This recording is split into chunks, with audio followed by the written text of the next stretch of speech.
Greetings, everyone. My name is Montevia Gamble. I will be your presenter today. I will be covering Module 3, Individual Employment Plan.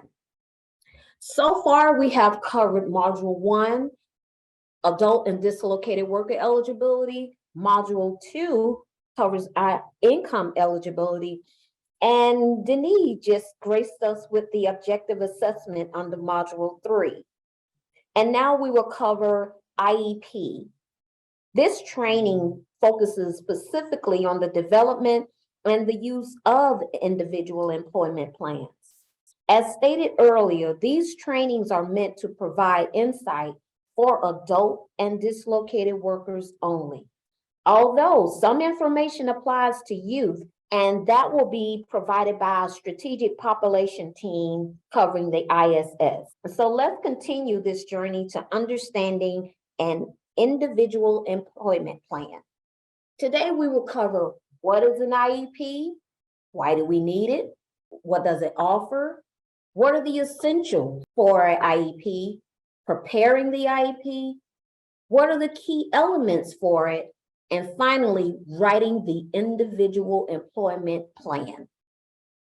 So what is an individual employment plan? An IEP is a plan developed by the participant and the case manager.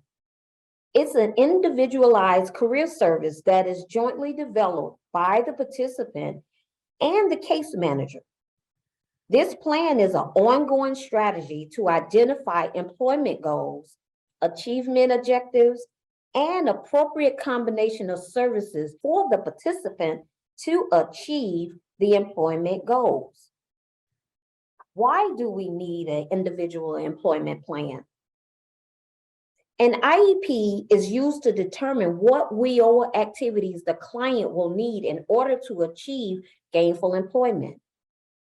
The IEP is also the basic instrument for the region to document the appropriateness of the decisions made about the combination of services for the participant, including referrals to other programs for specified activities. The initial development of an IEP will identify where that participant currently is, where the participant wants to be, and the appropriate mix and sequence of services and support to reach a realistic employment goal or career pathway. Next, what does an IEP offer? An IEP offers a process and a tool for working with individuals to identify specific employment goals and objectives and develop plans to achieve those employment goals. When I say goal and objectives, what's the difference? It's often hard to know the difference between goals and objectives. In fact, we often use the two terms interchangeably, but knowing the difference can help us use both in a constructive way to get us from where we are to where we want to go. Goals, changing mindset and direction goals tend to be long on direction and short on specific tactics. For example, you can set a goal of losing 30 pounds without having a specific plan as to how to do it. You've defined a destination to want to arrive at, and tactics can be developed for you to move forward. Goals tend to change your mindset by changing your focus. And as your focus changes, it takes your thinking with it. This is why goals are often accompanied by affirmations, which involves projecting yourself into desired destination. What about objectives? Objectives are mainly establishing a series of concrete steps. If goals are about the big picture, then objectives are about the tactics. Mechanically, tactics are action plans to get from where you are to where you want to be. A goal defines the direction and the destination, but the road to get there is accompanied by a series of objectives. A good example of this Is a person who owes $50,000 in credit card debt on 10 different cards want to become debt-free. Getting out of the debt is the goal, but it is achieved by paying off each of the 10 credit cards one at a time. But the main goal is it starts with the assessment of an individual needs and assets. The essentials for an IEP. The IEP provides the participant with a plan for using the program successfully. It also sets the expectations for the participant to strive and to achieve. Case managers can guide an individual through the goal-setting process based on assessment results, labor market information, and career pathways with the participant. The case manager must engage the participant in the conversation and make use of various counseling skills. Such skills include attending, active listening, asking questions, and avoiding barriers. They must have the participant's confidence and trust to be successful. Next, preparing the participant's IEP. Participants need to be prepared to do an IEP. This starts with a recruitment message and orientation that stresses that this is a dynamic program about helping them reach goals. It continues with giving them a chance to think about their goals before doing the IEP. It involves a thorough assessment of the participant having to know where they are starting. Case managers must be prepared to do the IEP as well. This includes knowing IEP procedures and forms.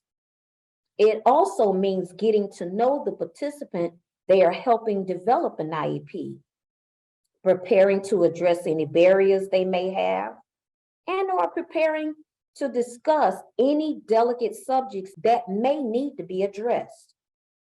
Most importantly, they must know all the local resources that can be used to help the participant complete action steps and achieve their goals.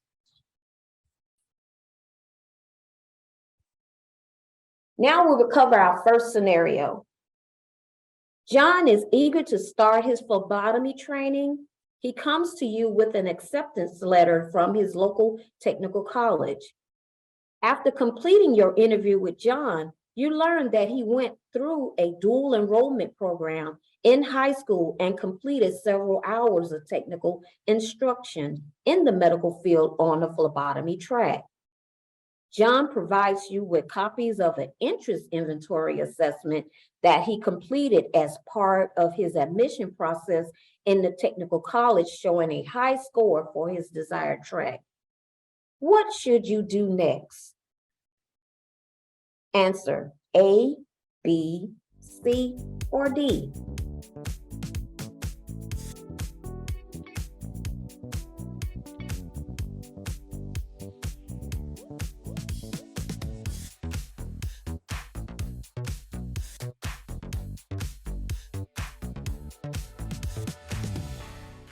If you said D, you are correct.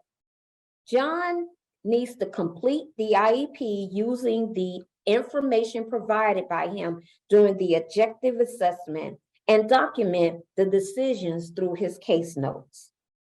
Finally, we're on to writing the IEP. To assist the participant and the case manager in establishing a plan with clear goals and objectives, you can use a framework called SMART goal planning. Goal setting is a helpful way to build the career you want by setting objectives and creating a clear roadmap for how the participant will reach their intended target. They can decide how to apply their time and resources to make progress. SMART is an acronym that stands for specific. What do you want to do? What do you want to accomplish? Who needs to be included? When do you want to do this? Why this is a goal? Measurable. How can you measure progress and know if you're successfully met your goal? Achievable. Do you have the skills required to achieve the goal? If not, can you obtain them? What is the motivation for this goal? Is it the amount of effort required on par with the goal you want to achieve? Relevant. Why am I setting this goal now? Is it aligned with overall objectives? And finally, time-based. What's the deadline and is it realistic? To avoid difficult to achieve goals, each element of the SMART framework works together to create a goal that is carefully planned, clear, and trackable. And finally, review what you have written and craft a goal statement based on the answers to the questions.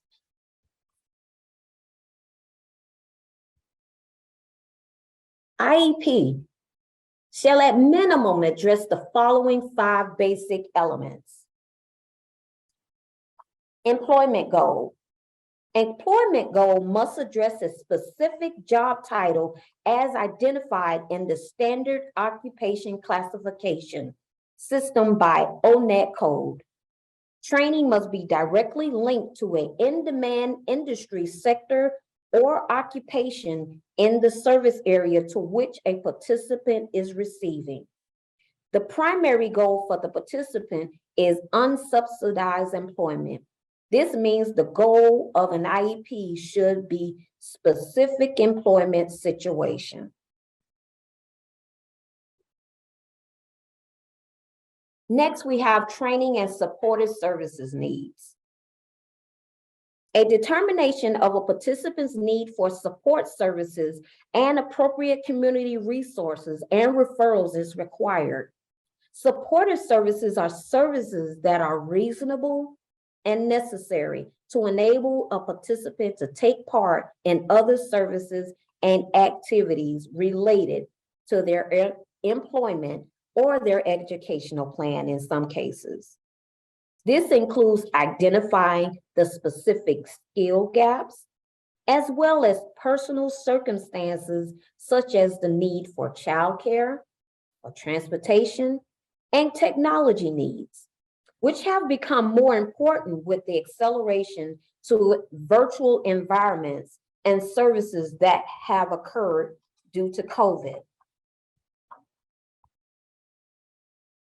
Next, schedule of activities and services.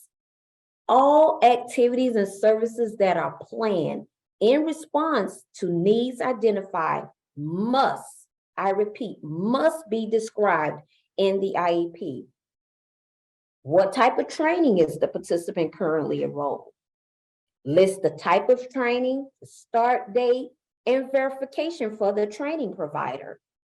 The sequence of services is individualized and may include more intensive assessments, career counseling, occupational skills training, individual training accounts, on-the-job training, and job readiness training conducted with a commitment by an employer or a group of employers to employ an individual upon successful completion of training.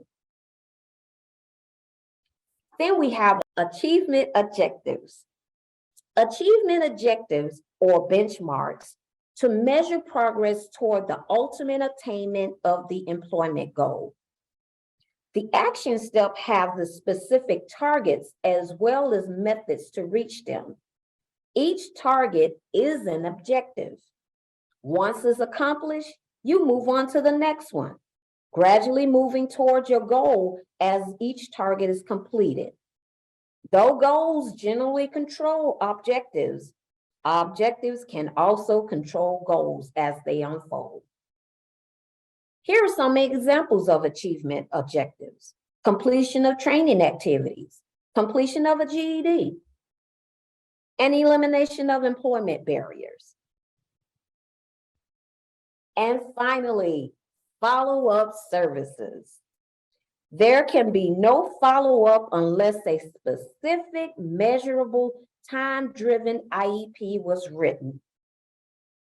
Follow-up should be ongoing and not waiting for a 3-month monitoring visit, and should occur in time for the participant to successfully complete their action step by the deadline. Remember, follow-ups determines whether the goals are still achievable and reveals if additional action steps or interventions are required. Follow-up service must be made available as appropriate.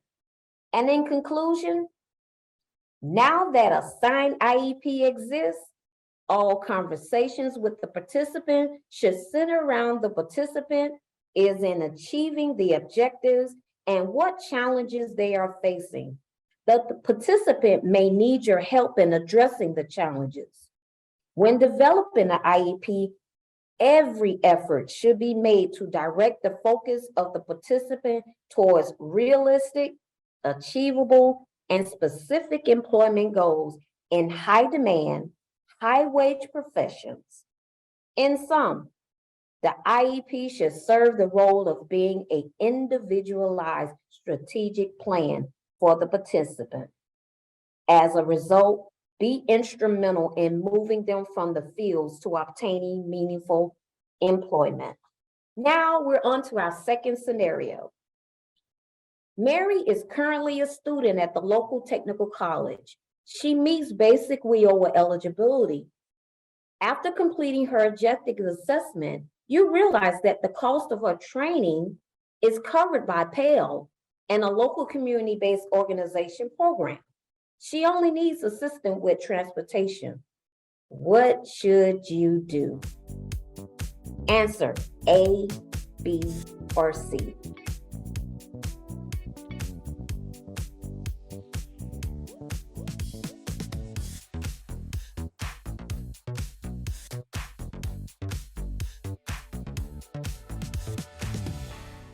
If you answer C, you are correct.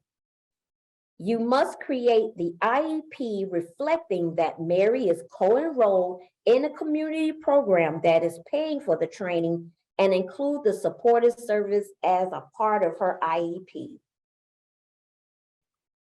Points to remember: if the IEPs are done effectively, the participant succeeds in the program. If the participant succeeds, it is because the IEPs are done effectively and the program also succeeds. It pays to take the time to do effective IEPs. Here are resources that I have used to give you the information on IEPs. And if you have any questions, please visit our website at www.worksourcegeorgia.com. Thank you and enjoy the rest of your day.